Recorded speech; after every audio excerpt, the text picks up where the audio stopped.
Welcome to the world's greatest minds, where the most successful, impactful, and creative game changers on the planet deliver their hardest hitting advice in 30 minutes or less. Every guest is specifically handpicked, there's no paid placements allowed, and every conversation is completely authentic and entirely unscripted. Big ideas, raw conversations, and real impact. This is World's Greatest Minds, and the revolution of thought starts now. Welcome to the World's Greatest Minds podcast, a space where innovation isn't just found, but forged in real time. Here on World's Greatest Minds, we open doors to the brightest minds, to the innovators who challenge the establishment, and to the disruptors who are redefining our future. Every week, we dive into authentic, unscripted conversations with global leaders, exploring ideas that not only inspire, but actively shape tomorrow.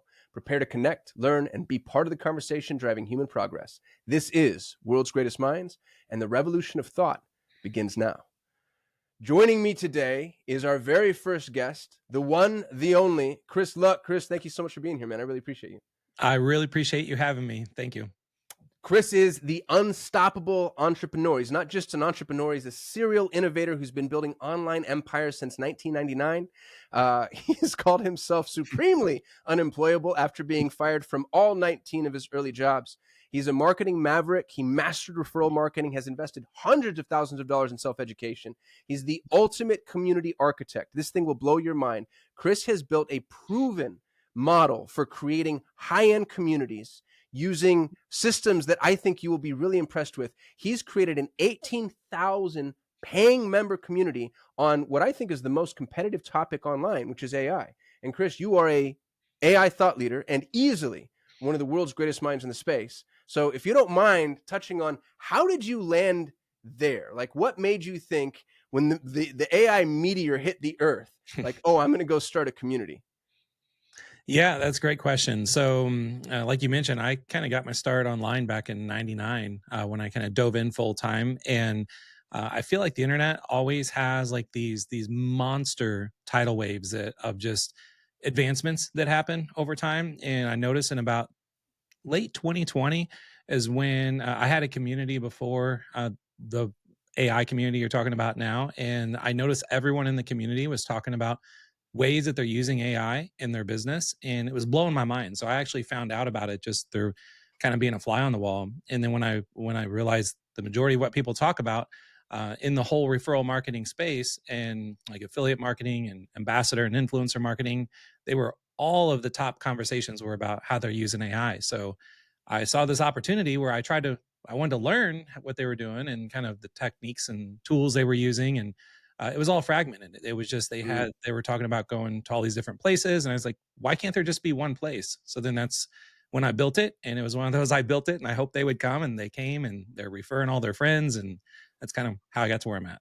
Well, and I think you're being really humble, man, because I know what your growth model looked like, and there's a couple of drums I want to beat right now. The reason you're my first guest, number one, I love you and I think you're brilliant. Number two, I think the thing that you do is the most important thing for entrepreneurs to learn today. Not AI, community. I think community is the new mechanism of marketing. I think old school direct response marketing, it's not that it's gone, it's that it's been bastardized. And the thing, Perry Belcher said this a long time ago. He said, community is the future of digital marketing. And if you can build a community, it's the well from which you can always draw. And I think every business owner, entrepreneur, innovator, influencer, whatever, needs to begin building a community. So what I'd love for you to do, Chris, is teach our listeners, because you have, I hate to call it a hack, dude, because I hate that word, but really what you built was like badass. You have like the underground model for building robust, authentic, human-driven communities with extraordinary content that get people to engage. If you were to break that down for us, and I know that's a big, big, big ask, how would you tell somebody who's fresh to this but wants a community to start? That's a great question. And the best way that I would recommend to start is kind of how I started was once I saw what people were talking about in another community I had, but also bigger platforms online like, Reddit and Facebook groups and things like that. Uh, when you want to build a community around a topic or your business or, anything that you want to build a community on, you need to figure out where those people already are and not just where they're hanging out, but what are they talking about? And then not just where they're hanging out and where they're talking about, but also what's trending around what they're talking about. And then when you build your community, you need to either recruit those people that are talking on other platforms and trying to get them and offer them, like founder level access to come to your community and be one of the first, and then trying to get those conversations going, like almost have them repurpose their conversations in your community. Mm. And that would be the first step, because if you just create a community and have all these, categories, and you're just hoping for the first round of people to come in, and if there's nothing there, no one's going to ever come. So you either have to create the post yourself. It could literally just be you and the people on your team, or you could hire a team just to, be your core group of initial commenters and posters. Or you can actually recruit people from other platforms and get them to come over. But you need to kind of ride on the wave of what's already being talked about other places that's trending. And Reddit's a great place to start, because you can see, like, when I mean, there's sub communities or subreddits on everything. So you could go there and see what subreddits are really popping, which ones are trending, what posts have the most upvotes. And then you think about how can you take those posts and kind of repurpose them, and even get those people that made those posts to be some of your initial, founding members on your community. Dude, so one, I want my listeners to know the value that you were just exposed to. Chris doesn't just have an AI community. You don't just have an AI community with 18,000 members. You have an AI community with 18,000 members behind a paywall. That's a massive, massive distinction, because getting people to a free community is hard enough. Getting people to a community and then asking them to pay, I think, is a whole other league, right? Obviously. And what it would mean, what it has to mean, and I know this because I'm in your community, is one, your content quality is better than anybody else's, which is what you just spoke to. And then two, I think the quality of your members is better than anybody else's. It's the mastermind model. The better the members are, the better the mastermind is. And I feel like AIville is, in some ways, something like a mastermind. So I want to repeat what I said. Or I'm going to repeat what I heard, excuse me. What I heard you say was you need fertile ground. Before you launch a community, you need fertile ground.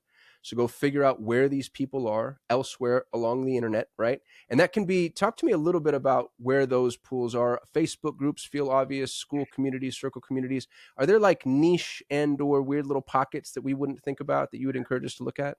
1,000,000%. I recommend everybody start by going and taking a look at Reddit. Reddit is by far the biggest kind of public fertile ground of communities out there. And Mm. you can be overwhelmed if you go to Reddit for the first time, Dude, and those because, people are mean. You want to talk about angry little incels, but they're the yeah, smartest people in the world, right? it, It's like the it, smartest humans in the world, but they're mad at everything and everybody. exactly. Well, yeah, and you could be in the wrong communities too.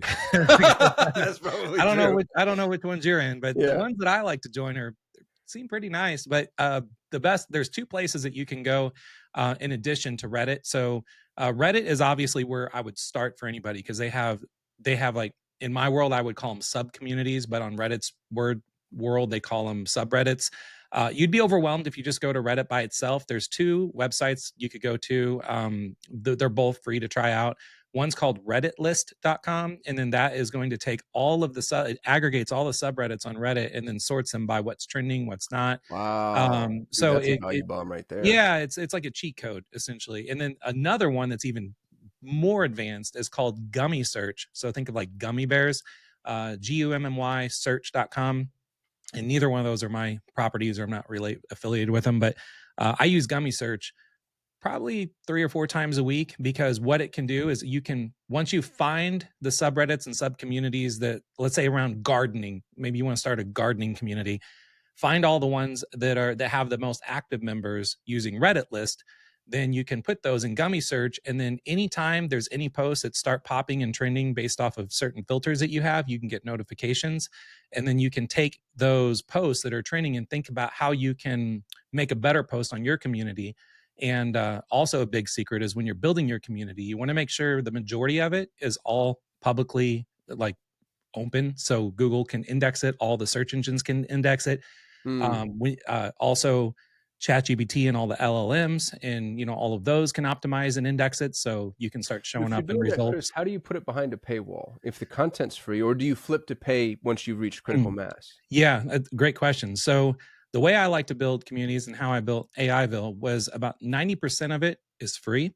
So there's two parts to the way I build my community. 90% of it is the community. So we have like over, I think, 130 different sub communities. So we have communities on ChatGPT, all the LLMs, but we also have communities on like just prompting and stuff like that. all of those are free and they're open. So you can actually go to those, look at them, read the post. But if you want to comment or anything, you have to join. And Mm-hmm. then, so they're free to see, and that's for SEO purposes. Free Cause to see, pay to play. exactly. And then the paywall side of things, that's to take it kind of like a step lower below the surface, is you have to think about all these people that are coming to your community that are really obsessed over what it is. Let's say gardening, for instance. I don't want to talk about my community all the time, but I pick gardening as an Dude, let's example. talk about AIville. For the Okay. listener, go join Okay. AIville. Watch the master work. There's no reason not to promote here, dude. I've got your back. All right. So AIville. So let's say somebody uh, finds one of the posts or several posts that are really trending about, let's say, ChatGPT. So we have a lot of posts right now that's trending about ChatGPT 5 that came out. So then when someone goes to Google, or they discover the post, and then they get obsessed with what people are talking about and nerding out on ChatGPT 5, they join the community, they can create their profile for free. So instead of like what old school marketing calls like tripwires and offers like that, where you try to collect an email address so then you can market them. For me, what's great about a community is you just say, hey, you want to join this community?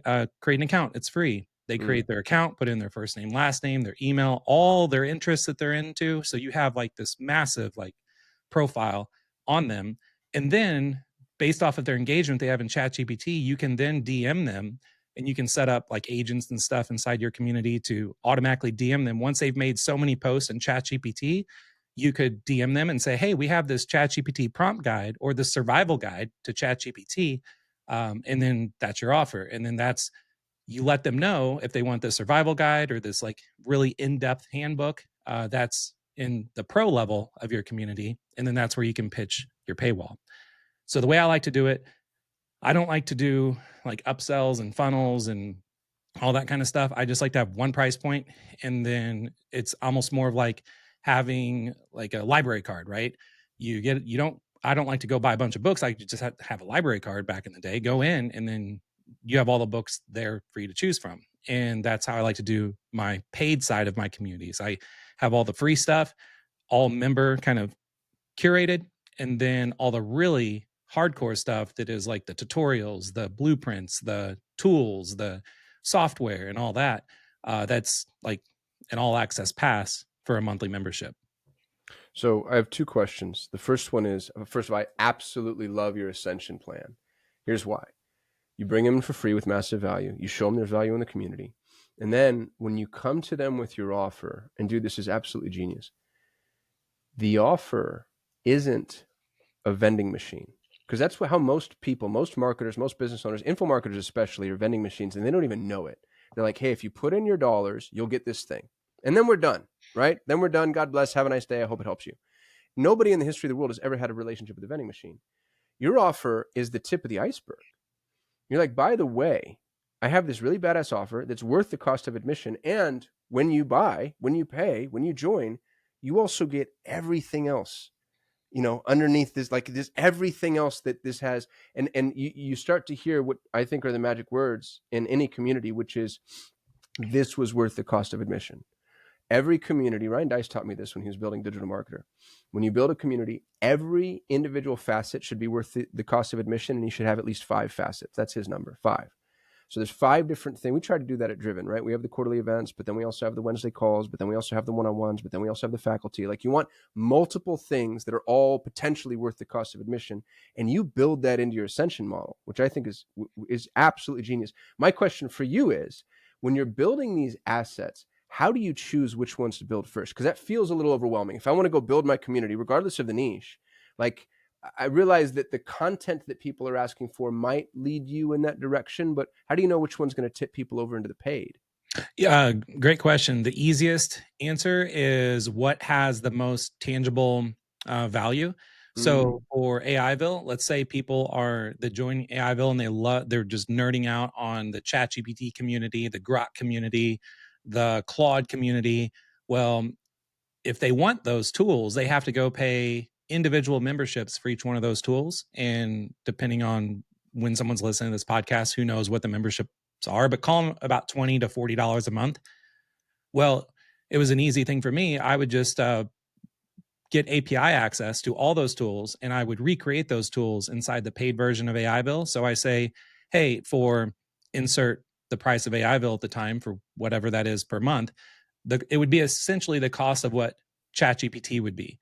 And then we Mm. say when you upgrade to Pro, you're going to get access to all of our AI tools, all of our AI LLMs, all of our AI tutorials, our blueprints, and all this. But we just started with tools where we created like clones of ChatGPT, of Claude, of Gemini, all the top tools. So people could get access to ChatGPT 5 in addition to 700 other things inside of AIville. So the more that you have available to offer and people can relate real world price points to those, it's an you don't even really need a sales page. They just see what they're going to get, and then they'll say, "Absolutely, I want to upgrade to this."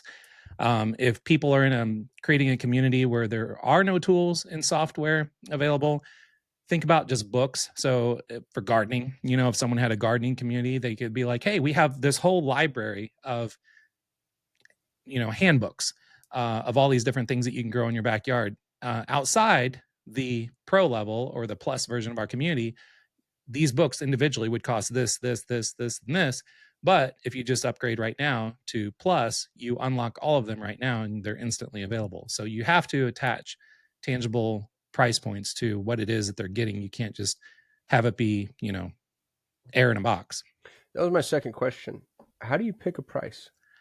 Um, for me, I wanted to pick a price that would be very accurate to what people are used to paying without even thinking about it. For in my case, what is the closest relatable is AI tools. So, like ChatGPT, for instance, if it's $20 a month, I want my price point to be between 20 to $40 a month, and we're still Mm. constantly running price tests and stuff like that. But find what Every people. community is going to be very different, right? If you're dealing, I have a community for Montessori schools, which is massively different than AI, which is going to be massively different than, retired professional athletes that my buddy Cletus Coffee has a community for. So you go in there and try to see what are they already paying for, because that there's a psychological benchmark that's already established. Dude, that is really smart. What are they already paying for, and how do I ride on top of that? Right. And what not just what are they already paying for, but exactly what are those price points? Because if you come out too low, it's going to seem almost too good to be true. If you come out too high, people aren't going to, psychologically think that it's worth the value of it. So if you come in like kind of right around a low and a high of what they're used to paying for things, that's where I always start. Yeah, that's really bright. That's a golden nugget.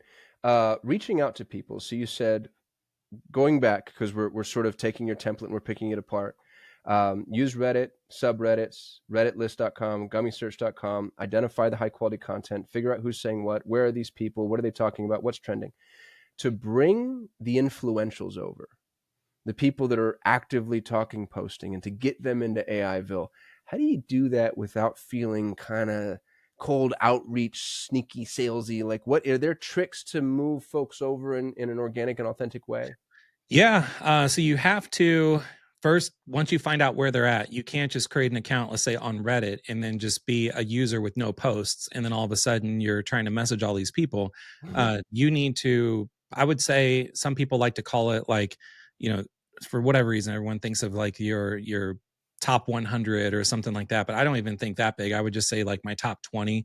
And I wouldn't even call them like most influential. I would look at people that are like more micro influencers where on communities and stuff, they don't have like millions of followers, or on Instagram, they're not, they don't have the blue check mark on everything. They're just kind of up and coming, but everything they're posting is just getting a lot of traction and a lot of comments. Then Mm. start commenting on their stuff. So you first like put your hit list together, and then you could you know kind of get too technical. You could set up agents to go do all this stuff automatically.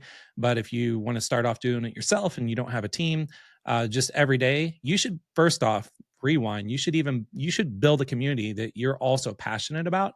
So I'm over the top passionate about AI. So I never feel like I'm actually working at all, because I'm just doing everything I can to get more people in my community, because I want to surround myself around people like me. So I am going to these, outside communities like Reddit, and then I'm starting to comment on all the people that I would love to bring over to AIville. And then after so many comments, and I see them replying to my comments, so I know they see me. After a Mm. handful of replies and I know that I'm on their radar, then I'll try to slip into their DMs and I'll be like, "Hey, Kasim, I saw you've been replying to some of my comments. I Hey, nice really," shoes. you Yeah. can be like, "I love everything that you're doing on Reddit. I actually am working on building a community." This is if you're just getting started. You can say, like, "I'm working on building this community just for people that are obsessed with AI, like you and I."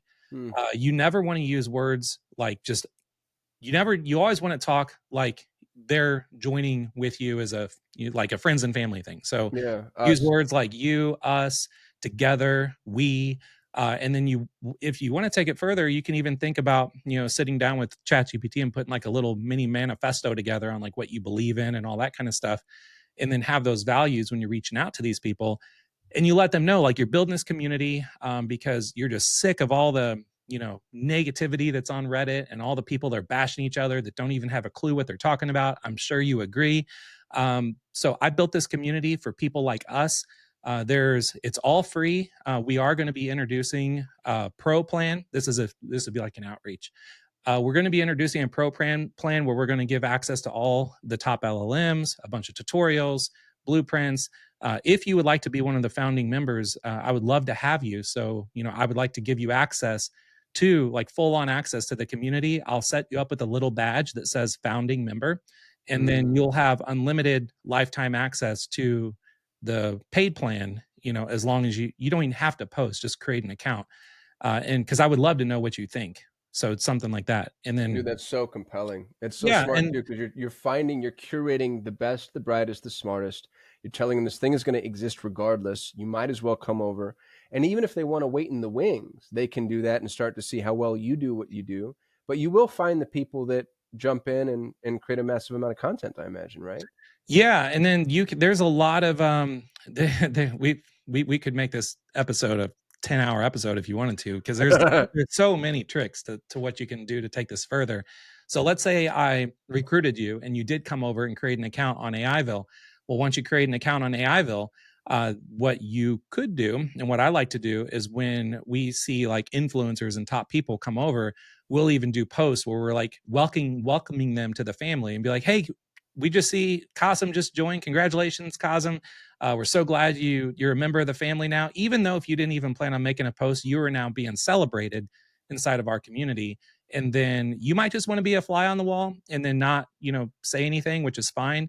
So then I actually have people on my team that when we see people that are influencers that have come in and they are flies on the wall, I'll even have members make posts and be like, and then call out posts that like maybe you made on Reddit. Be like, "Hey, we just saw this post that Cosm posted on Reddit," because maybe you're still really active on Reddit and you haven't started posting on AIville yet. We'll start almost having people gather together and try to, get your take on this or your opinion on this. So Mm. they're trying to like bring you to the campfire, essentially. Dude, that's brilliant. If you're listening to this, the thing that I'd encourage you to do the most is um, build that Dream 100 list that you mentioned. Like, dude, I think that's people should have that regardless of whether or not they're building a community. Have the list of other people in your industry that are also influential in the orbit, know who they are, and just start communicating with them. Because good golly, I just can't think of many things that are more high value, high leverage. Ralph Burns used to say, "The little hinge that swings the big door." Man, you dropped so many gold nuggets. So I'm gonna get. Do you mind me asking the most obnoxious question you probably get all the time? Always. And I if I were you, I'd hate this question, and I would have a flippant answer, but I'm gonna ask you anyway because I know people are gonna ask me. When you're building a community, what platform should you use? Should, right? Yeah, great question. I would always recommend if you're already on someone else's platform that you're maybe a part of, and if you like the platform itself, you could start with a platform that you're most comfortable on, that you would like, that you're already comfortable using. That's always an easiest answer. Mm. For me, I'm an absolute, you know, tech nerd, and I like to I love to get my hands in every software platform I can whenever I'm building, especially a business on it. So I try just about every membership community type platform that's out there. Same with courses. A long time ago when I was in courses, same thing. I tried every course platform out there. I chose to land on Circle only because I was one of their, I'm like account number 4 on Circle. So I was like one of their first beta users, and I got to know the whole story of how Circle came about. I got to know like the lead developer and designer. So I kind of got in early enough to where I gave them just my wish list of exactly what things that I really want to have in this Wow. community.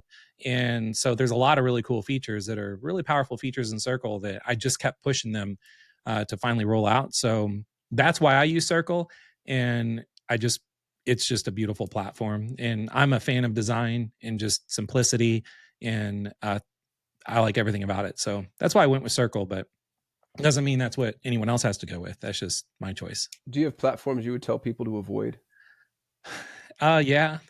But I don't wanna offend anybody, and Sure. I don't want to, yeah, I do, but then I don't wanna burn bridges either if I That drop makes it. a lot of sense. We won't out you at all, Chris. What we will say is buyer beware. One of the problems with jumping into a platform is you really do commit. You know, you're asking people to log in, and unless you have something proprietary or SSO, migrating from a membership platform, it's not impossible. I've done it, but it's a lift, and you lose members, you atrophy some people. Yeah, I will say it depending on how serious you're taking your business too, like, if you're wanting to build a business that you want to go on to be a 7, 8-figure business, you wanna, exit for maybe 9 figures, I would not want to build a business on a platform that is having its branding all over your community Mm, to try to get more people to create communities like yours on their platform. I rather build something that's completely standalone, kind of self-hosted. No one would even know that the software you chose to go with is even what's powering it. Um, that would be my only suggestion for anyone wanting to build communities that you don't want to have to migrate to another community because you kind of outgrown it, or you're just kind of pissed off that how you feel like that they're growing their brand because of you. yeah, that makes a lot of sense. And in so many ways, those really aren't your community members anymore. Mm, Somebody else is fishing in that pond, and e- you're the one that brought them there. exactly. Once you have, let's say, you get these influentials, you get them in the community, you have your founding members, you've got, this what would you call it? This really fertile ground. How do you go to the masses? Are you doing paid ads, organic, influencer outreach, social? Like, what did you notice really move the needle for you? Yeah, what really moved the needle for me is just really good content. So the more, when I say good content, I'm just talking like good posts, and have a platform that actually this also goes back to the community platform. Make sure that the actual like structure of the code and everything is very Google friendly or very search friendly, or whatever LLM friendly, and Circle all is. So that's part of why whenever I wanted to make 90% of the community free and have like 120 sub communities are all AI based, I wanted really good posts in there, and I built a team initially and just kind of got a team together where they all had accounts. They were creating posts like internally to know specifically all these posts are going to get indexed and searched in Google. So when let's say ChatGPT 5 comes out and we have not just one post like on a blog or a newsletter about ChatGPT 5, but we have 300 posts within 5 hours of ChatGPT Live 5 going out, Wow. then all of a sudden we're just like painting the first page of Google with posts from our community. So that is that it's a very long term play. We definitely dabble around in paid ads and stuff like that, but it's knowing that the majority of what I like to have is free. It's going to take a while before you see like an ROI on paid ads. I'm not really a paid ads guy. I'm more of like a guerrilla marketing, like growth hacking kind of person. So Mm. I'm Of not all the the person things to I talk was to about paid ads. No, that's okay. I am, and my answer to most people is don't do it. We can prove definitively with data that we're in a traffic bubble, both with Google and Meta. There's some smaller traffic channels, like Pinterest, for instance, Reddit you mentioned, where you can still, self-liquidate it on the front end, but Google only has 1 million customers. Yeah, that have deep pockets. Isn't that crazy? It's It is. because that's exactly what they do. Yeah. They have algorithmically positioned themselves to just capture people that can spend immense amounts of money on CAC, and then, they leave everybody out. So I don't believe in paid ads at all, which is funny given my background. I shouldn't say at all. I don't believe them as a lead driver. I think that they can be like, helpful, right? Supplemental. You said something a moment ago that I really want to touch on, which is this is a long-term play. Bro, I don't think there's short-term plays anymore. You know what I mean? I think we've been spoiled for 20 years where you could run a Facebook ad and make some money on a funnel. I think business now is going to be a long-term play, and I think we all need to just eat that pill. Do you agree or disagree with that?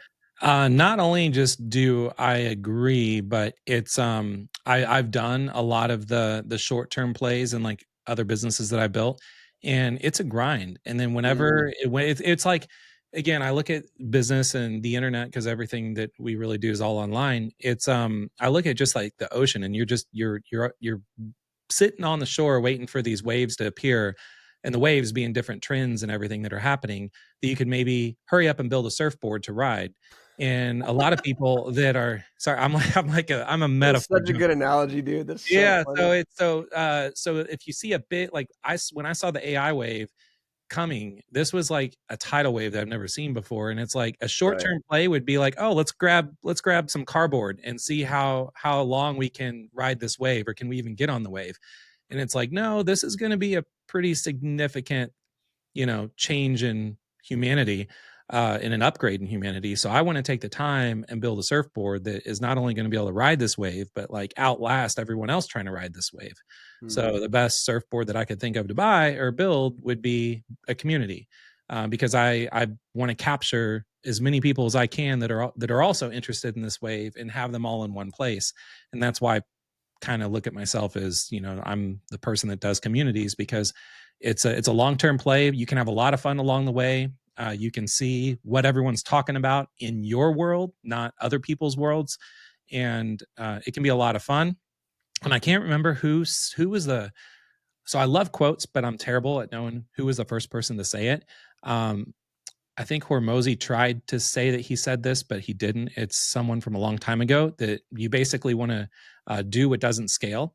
And I want to say it was someone from Y Combinator, I think, like in 2013 that said it. But you want to do what doesn't scale, and when you can do what doesn't scale, that's really going to outlast your competition, because you're pretty much building this massive flywheel that nobody else mm. has the patience to want to do. And building a community is something that, I mean, yeah, like I can't throw advertising dollars behind it because it really, it doesn't scale. It's more of a just getting members on board and trying to get them to feel like they're a part of something special, and getting them to refer their friends. Um, so Dude, anyway, I love that. Do It Doesn't Scale is such a gold nugget. I own scaleisbad.com. there you I don't know go. what I'm going to do with it yet. And I'm friends Yeah. with Brian Dice, and Jason's friends with Ben Hardy. And both of them, their whole brand is built around scale. So I don't want them to feel like I'm lobbing grenades at them, but I believe that very, very strongly. Chris Luck, where can people find and support you? Yeah, I just set it up to be a redirect, but if they go to chrisluck.com, that was the first domain I ever bought on the internet in like 96, I think. And right now I have it just redirect into my YouTube channel, because I created a YouTube channel 14 years and 4 months ago, and every single day I wanted to upload a video, but I've always been terrified because I don't like being on camera. I'm kind of just a very private person. But on my birthday this year, I said, you know what, I'm going to start doing this YouTube channel thing. And so on my birthday, I was actually walking on a trail. I was getting myself all pumped up, I was out in nature and I was just feeling good. I'm like, I'm going to do this. And I knew I was going to make this YouTube channel. I want to go live every day of the week, and Monday through Friday, because I'll need to take the weekends off. But I want to do something no one else has done and go live every day of the week. I want to talk about what's working in AI, experiment with a lot of cool things. I'm going to do this on my birthday, which is August 1st. And I started off, I went on a trail and I was jogging and I had my hat backwards, I had my sunglasses on, and a wasp flew in Oh, between my God. sunglasses lens and my eye and stung me right below my eyelid. And my whole face swelled up. He got stuck in my sunglasses. So I had to I threw my sunglasses off. I had to pull them off my face, pull the Oh, stinger out. And I'm like, well, I'm definitely not going to make my first video where my face is swollen. And so it took about 3 days for it to go down, and then I started going live. So best place to find me is, yeah, chrisluck.com will take you to YouTube. My YouTube channel is just Chris Luck, and then you'll see what I'm always talking about. And right now it's all AI, and I'm having a lot of fun doing it. I would love to see people show up in the live chat and just be like, oh my God, I saw you from the podcast. So this is great. I love it, man. For everyone listening, make sure to check out Chris's work at AIville.com. Follow his live streams at chrisluck.com on YouTube, where he's cutting through the noise and showing us what's really possible with AI. As always, the full episode, clips, and highlights will be available soon. Keep an eye out, and don't forget to share this conversation with your community. Chris, it's been an honor to have you. You truly are one of the world's greatest minds. Thank you for helping us push the boundaries of what's possible. You've just experienced another powerful conversation on World's Greatest Minds, where visionaries share the ideas shaping the future. If this episode sparked something in you, don't keep it to yourself. Do me a favor. Go to worldsgreatestminds.com. Subscribe so you never miss the next mind-bending conversation. Drop us a review. Your feedback fuels the mission. Share this episode with somebody ready to challenge the status quo. And tell us, who should we interview next? Nominate disruptors, innovators, and big thinkers you want to hear from. We're building this journey together. Join us every week as we keep forging innovation in real time. This is World's Greatest Minds, and the revolution of thought continues with you. You've just heard another powerful episode on World's Greatest Minds. For links, resources, and full show notes from this episode, go to worldsgreatestminds.com, where you can also subscribe so you never miss another episode. Drop us a review because your feedback fuels the mission, and share this with somebody who's willing to buck the status quo. Most importantly, tell us who you think we should interview next. Nominate the people who you believe have the results, the track record, and the brilliance to truly qualify as one of the world's greatest minds. Join us weekly as we forge innovation in real time. This is World's Greatest Mind. The revolution of thought continues with you.